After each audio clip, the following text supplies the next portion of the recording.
In section 5.5, we will be talking about the substitution rule as an integration rule. Now, if u is equal to g of x is a differentiable function whose range is in the interval I, and f is continuous on that interval, then the following applies. We can integrate the function f of g of x times g prime of x dx, which would then equal the integral f of u du. Now, for example number 1, we're going to use the substitution rule to integrate x cubed times the cosine parentheses x to the fourth plus 2 times dx. Now, the first step in this problem what we want to do is this function x to the fourth plus 2, we're going to let u equal x to the fourth plus 2. And then we differentiate. And if we differentiate, we get now du, which is equal to 4x cubed dx, since it's with respect to x. Now, the goal is to then use substitution. Now, if we look here, what we want to do is we have an x cubed and we have a dx. Now, over here, we have an x cubed and dx, and if we want to isolate that, then we would have to divide both sides by 4. And therefore, we would get x cubed dx, which is equal to 1/4 du. And so here, in the second step, what we're going to do is we're going to take our original integral and then use a substitution. So we know that x cubed dx is 1/4 times du, and we know that x to the fourth plus 2 was u. So we're going to integrate cosine of u times 1/4 du. Now we can factor out the 1/4, and then now we're going to integrate the cosine of u du. Now when we take the integration of that, that means we're finding the antiderivative of the cosine of u, which is sine of u, so it becomes 1/4 times the sine of u plus c. And then plugging back what we let u equal, we're going to get 1/4 times the sine of x squared plus 2. Okay, let's go to the next example. Before we get to the next example, let's just talk about a couple things here. So the idea behind the substitution rule is to replace a relatively complicated integral by a simpler integral. This is accomplished by changing from the original variable x to a new variable u that is a function of x. So in example 1, we replace the integral x cubed cosine x to the fourth plus 2 dx to a simpler integral, which was 1/4 times the integral of cosine u du. Now, the main challenge in using the substitution rule is to think of an appropriate substitution. So you should try to choose u to be some function in the integrand whose differential also occurs, except for a constant factor. This was the case in that previous example. If that is not possible, then try using u to be some complicated part of the integrand, perhaps the inner function in a composite function. And then finding the right substitution is a bit of an art. So it's not unusual to guess wrong. If your first guess doesn't work, then you try another substitution. Now, for example number 2, there's going to be 2 possible solutions or 2 possible substitutions. Now, we're integrating the square root of 2x plus 1 dx. Now, make note here that we're going to let u equal what's inside the radical sign, which is the radicand. We're going to let u equal 2x plus 1. Now, if we differentiate with respect to u, we get du, which is equal to 2 dx. And then solving for dx in this problem is going to give us 1/2 du. So now we end up rewriting this using the integral of the square root of u times 1/2 du. We're going to factor out the 1/2 and then integrate u to the 1/2 du. Well, again, taking the antiderivative of that, we would get 1/2 times u to the 3/2 over 3/2 plus c. And then taking the reciprocal of that, we get 1/2 times 2/3 u to the 3/2. Simplifying, we're left with 1/3 times parentheses 2x plus 1 to the 3/2 plus c. So this is one possible substitution. Now, we can also substitute by letting u equal the entire radical of 2x plus 1. So when we differentiate that, we would get du, which is equal to dx over the square root of 2x plus 1. And again, since we're solving and isolating for dx, then we're going to multiply du times the square root of 2x plus 1, and then that's going to equal dx. But then if we go back to the original substitution, we let u equal square root of 2x plus 1. So what we can do now is replace this square root of 2x plus 1 with u, and now we get dx, which is equal to u du. And now we can integrate.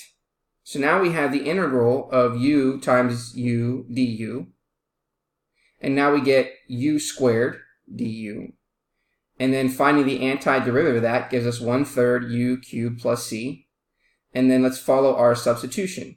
We know that u represents the square root of 2x plus 1. And then rewriting that as a fractional exponent, we get 1/3 times 2x plus 1 to the 3/2 plus c. So therefore you can see that you have two possible substitutions. Okay, let's take a look at example number 3.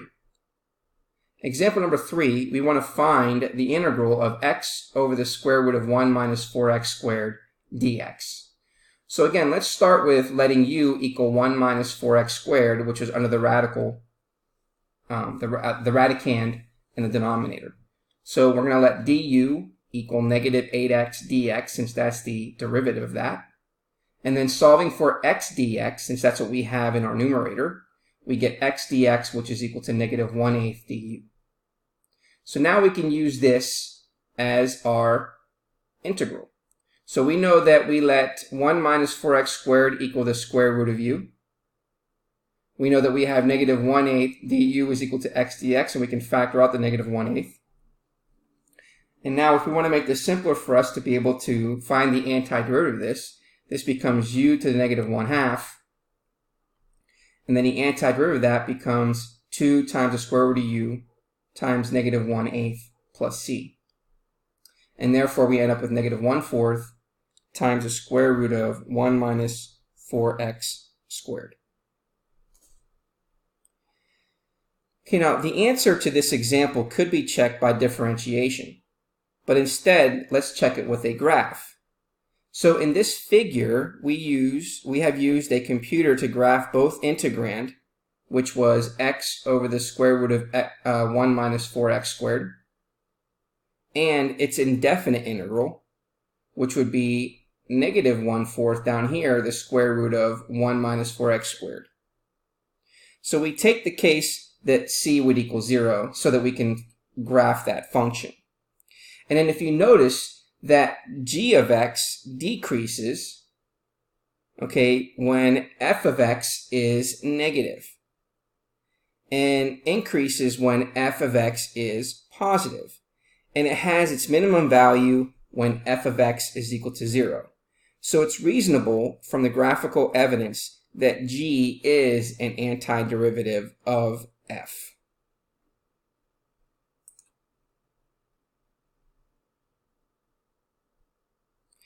Okay, in example number 4, we're going to calculate the integral e to the 5x dx. Okay, so in this example, what we're going to do is we have this 5x as our exponent, so we're going to let u equal 5x. Taking the derivative of that, du is equal to 5x. So dx then is equal to 1/5 du. Now again, let's use our substitution from our original integral, and we end up getting 1/5 times the integral of e to the u du. Now when we take the antiderivative of e to the u, it's also e to the u. So it's 1/5 e to the u plus c. And then replacing u to be 5x, we end up with 1/5 e to the 5x plus c.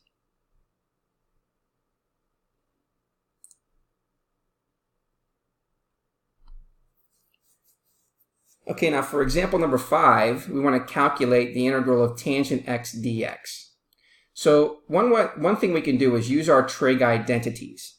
So if we let tangent of x equal the sine of x over the cosine of x, therefore we would integrate the sine of x over the cosine of x dx. And now what we're going to do is we're going to let the denominator u equal cosine of x. So therefore cosine of x is now going to equal u. And therefore taking a derivative of that is going to give us negative sine of x dx. And then if we want to solve for sine x dx, then we would multiply both sides by that negative or divide both sides by that negative. So sine of x dx is equal to negative du. So by going this way, we have the integral of tangent of x became the sine of x over the cosine of x dx. And then we get negative, well, we know that the sine of x dx is negative du, which is negative 1 du. And we know that the cosine of x becomes u, because that's what we let u equal. And therefore, we factor out the negative, and the antiderivative of 1 over u would be the natural log of the absolute value of u plus c, which then becomes negative the natural log of the absolute value of cosine of x plus c. Now, we can actually go a little further if we don't want to leave that negative sign in front of us. So what we can do is, since we know that the negative natural log of the absolute value of cosine of x also equals the natural log of the absolute value of cosine of x to the negative 1 power. Because again, you're using your property rules of logarithms. And then we know that since this is raised to the negative 1, this becomes the reciprocal of what's inside there, so it becomes a natural log of 1 over the absolute value of cosine of x. Well, 1 over the absolute value of cosine of x becomes the absolute value of secant of x. So therefore, we can say that the integral of tangent of x also equals the natural log of the absolute value of secant x plus c.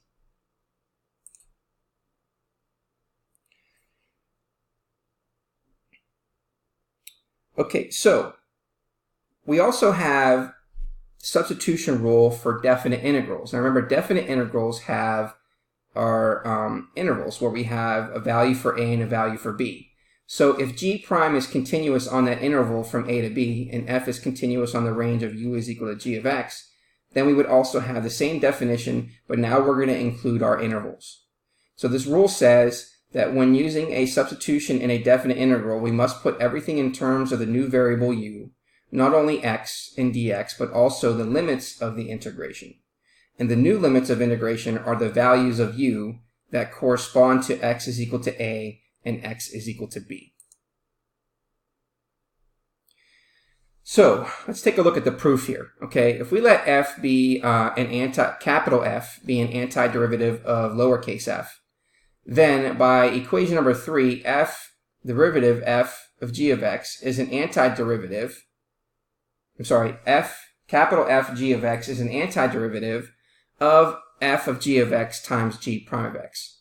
So by the evaluation theorem, meaning that we're going to evaluate now what with the limits from a, the interval from a to b of that function, then becomes the antiderivative of the limits from a to b.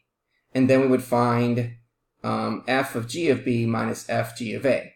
Now, by using the evaluation theorem, what we're going to do is we're going to end up finding out, okay, now what is that value that we plug in for what we set u to be?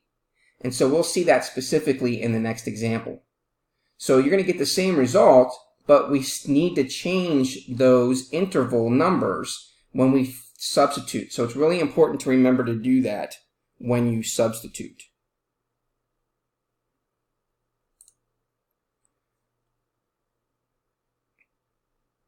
Okay, in this next example, we're going to substitute a definite integral, and it's evaluating on the interval from 0 to 4 of the square root of 2x plus 1 dx. Okay, so again, we're going to use our substitution rule, so we're going to let u equal 2x plus 1. The derivative of that is equal to 2 dx, and then solving for dx gives us 1/2 du. But now, since we're going to be replacing it with u, whatever we let u equal, we got to plug in the values of x into what we use for that substitution. So since the lower limit is 0, we're going to plug that into this and get u is equal to 2 times 0 plus 1, which gives us now a lower limit of 1. And then we're going to let x equal 4. Plugging in 4 in for x, we get 2 times 4 plus 1, which gives you 9. And now the new upper limit is 9. So you always got to remember to change your limits according to what you use for your substitution when you have a definite integral. And then from here, you just follow the same procedures of the previous step. You're going to factor out the 1/2, and then finding the antiderivative of the square root of u du is 2/3 u to the 3/2 from the interval from 1 to 9. Simplifying here, we get 1/3. So we get 9 to the 3/2 minus 1 to the 3/2. which eventually gives us the result of 26 over 3.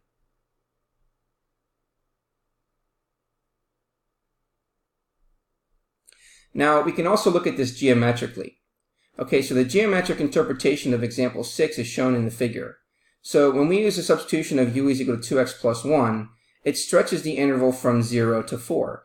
And this was before we did the u substitution.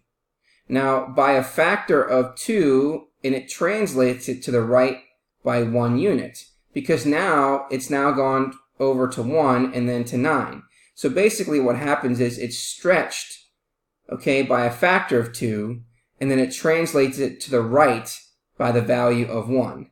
And so therefore, by the substitution rule, both of these areas are equal.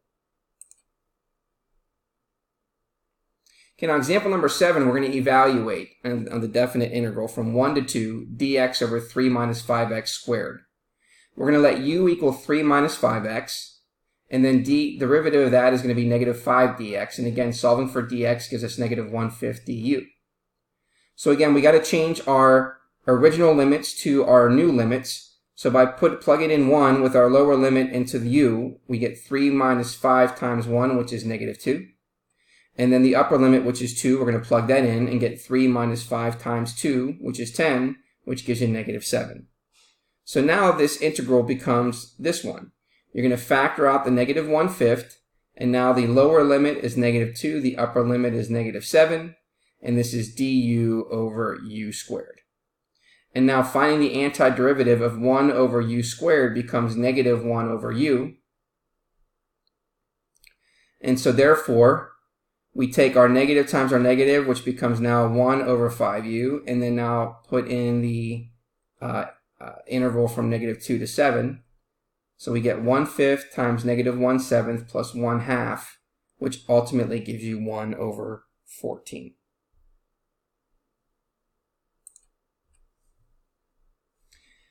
In example number 8, okay, we're going to calculate the integral from the lower limit of 1 to e, the natural log of x over x dx. So in this scenario, we're going to let u equal the natural log of x, and therefore the derivative of u is equal to 1 over x dx. So if you notice in the original function, we have a dx in a numerator and an x in a denominator, so this is what we can use for our substitution for du. Now again, since we know the lower limit is 1, the natural log of 1 becomes 0, so that's our new lower limit. And then when x is equal to e, which is the upper limit, u equal the natural log of e becomes 1, so now that's our upper limit. So now we're going to integrate, and we get u squared times 1/2 from the interval from 0 to 1, which ends up being 1/2. Now, since the function is equal to the natural log of x over x in example 8 is positive for every value of x that is greater than 1 because of the logarithmic rule, the integral represents the area of the shaded region in the figure. So from going from 1 to e, there is the area.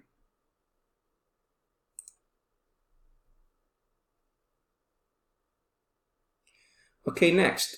So this next theorem is going to use the substitution rule for definite integrals to simplify the calculation of integrals of functions that possess symmetry properties.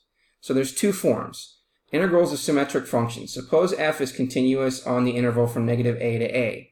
So if we know that a function is even, meaning that it satisfies f of negative x is equal to f of x, then we can say that the interval that goes from negative a to a then goes from 0 to a, and then we're going to multiply it by 2 f of x d of x.